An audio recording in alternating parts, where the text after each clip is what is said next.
going on, guys? Welcome back to the channel. It's been probably a hot minute since I've uploaded any real detailed update on the car, but I think as the last couple of videos kind of showed, ran into a lot of trouble with the car. First time I blew the engine in September, and luckily we were able to find a donor car, grab an engine for a pretty decent, reasonable price, and I kind of got an extra 15 or 20,000 miles of bonus from a lower mileage engine. Pit stop motor tuning, put that in, and obviously a lot of little seals, gaskets, bolts, one-time use items had to be replaced as well, and we made the car work. After we built installed the engine, the car went to 034 Motorsport for a little bit of preventative maintenance, and got a couple of platform firsts. So aside from understanding that it was an oil starvation issue, we also ended up putting an oil cooler in, which is a longitudinal first application for the Racingline oil cooler kit. I don't know if you guys knew 034 partnered up with Racingline, so why not take the opportunity and test out their MQB oil cooler kit on this car.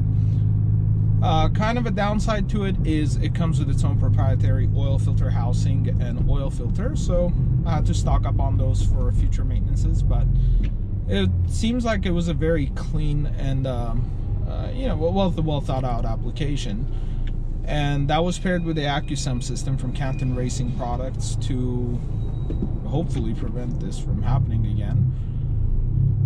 My Accusump is switch activated, it's not ignition activated. It is hardwired into the wiring harness of the engine, but it is still switch activated, so I can use it at my command. The switch is really easy to reach. It's in the little I don't know if you guys are familiar with the B9's what do you call it, the owner's manual cubby, which is right by the driver's left knee, or as I like to call it, the drug stash. So unfortunately that cubby was reserved for the switch for the Accusump.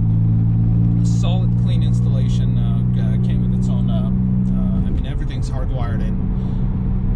So if you remember my last video on this car, I was driving the car on track with this setup, and my turbo grenaded. So I'm not sure if it's just old age or if there was potentially oil starvation in the turbo, but the turbines on both ends, on the cold and the hot side, snapped right off the axle. So some kind of some friction somewhere in the turbo, I guess. Again, not sure if my oil feed line just neglected to feed the right amount of oil to the turbo, or if the turbo was just aging. And this is the original turbo that was salvaged off the blown motor right into the new one. It was cleaned out. There was no metal fragments in there. There was no shards, nothing that would raise an alarm on potentially not reusing it. So we reused it, and unfortunately on the first track day, on my first in lap, at maybe 3,000–4,000 RPM of just mellow driving. In the video, I mean, it was really obvious there was no throttle input, no heavy throttle input. It was just a warm-up lap. Just right towards the end, the car starts misfiring. It started choking for power. I was maintaining about maybe 20–30% of the depression of the pedal, and it just started to slow down, and I realized I'm losing power. So unfortunately I had to pull off. Car wouldn't start back up, just like its older cousins, the B5s, that ended right back up on a tow truck for the second time in a row off track. Came in, turbo was grenaded, and ended up getting a pretty decent deal from the dealership, getting a brand new turbo, and that's installed now. And the car has it feels younger, so a little bit more response. I don't know if it's just if it's a mental thing, or if it indeed is feeling a little faster. But after fixing that, I ended up going to Streets of Willow with Audi Group Los Angeles, which was a hell of a track day.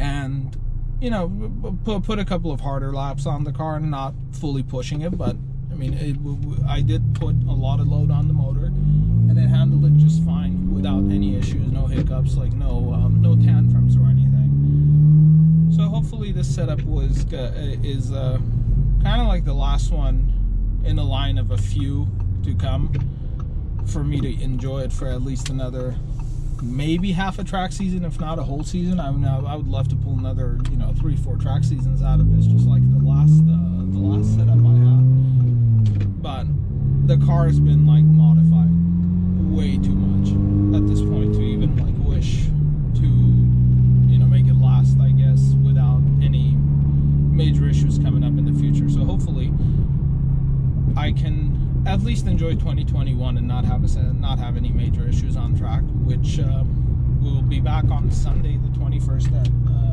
Big Willow with Alfa Romeo Owners Club for some time trials, and I will be sure to take some videos. This time I will be pushing it all the way. I'll give it my all just to have a little bit of fun, maybe chase a time, and see if there's any weak points still remaining in the car.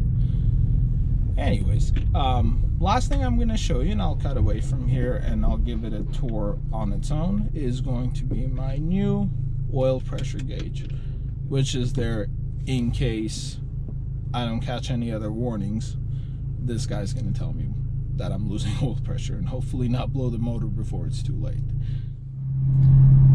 When Sonu originally wanted to install this oil pressure gauge, his idea was to get it to give me not only a visual warning, which as you can see it's in red, but also an audible alarm to let me know when I was losing oil pressure. Unfortunately, in the middle, well, unfortunately, fortunately, I guess it doesn't matter, but in the middle of installation and testing, they found out that the car's ECU was regulating the oil pressure to where if you didn't have load on the engine or you were below, if I remember correctly, below 3,500 RPM, it would drop the pressure and regulate it to 22 PSI, and with load or above 3,500 RPM, it would kick up the pressure to 58, 59, sometimes 60 PSI. So the audible alarm would have been kind of a nuisance because every time it would just beep at me or scream at me, whatever type of audible alarm they intended to use. So we ended up kicking that idea and just going with the visual, where, as you can see right now, I'm going to downshift real quick, and once I give the engine a little bit of speed and go into a lower gear, it kicks up the pressure to maintain it kicks up the pressure to maintain and regulate, and the gauge reads out accordingly. And currently I'm in 5th gear, so I'm just gonna put the motor under a little bit of load, and you'll notice the gauge just jumps and turns white, letting me know that I have the proper amount of pressure, this is what we're looking for on the racetrack anyways, because it's always going to be under load or no throttle at all. Rarely do we ever, I mean, there's throttle feathering through corners, of course, just to maintain the speed, or to slowly start coming out of a corner. But ideally we want to have the oil pressure up there to prevent any future oil starvation issues. And I blew my motor in September coming into corner 3 of Willow Springs, which comes right after a high-speed sweeper, corner 2, which I think it's called the Rabbit's Ear. And coming into 3, I never downshift from 3rd to 2nd, so I would slow down in 3rd, lose the RPMs to about 2,500 RPM, and right when that happened, I guess the oil pressure was low, and the oil must have been either really hot or just at this point deteriorated, because I was having a lot of fun. I was pushing the hell out of the car, and one thing led to another. Obviously the motor blew, as you can tell from the last video. So hopefully this gauge, again, it's just like a auxiliary warning system, just that one extra thing, one extra redundancy that we have in the car outside of all the little lights that could come on the dash and give me drive system malfunction warnings and things like that. This is just that one extra item that flashes to get my attention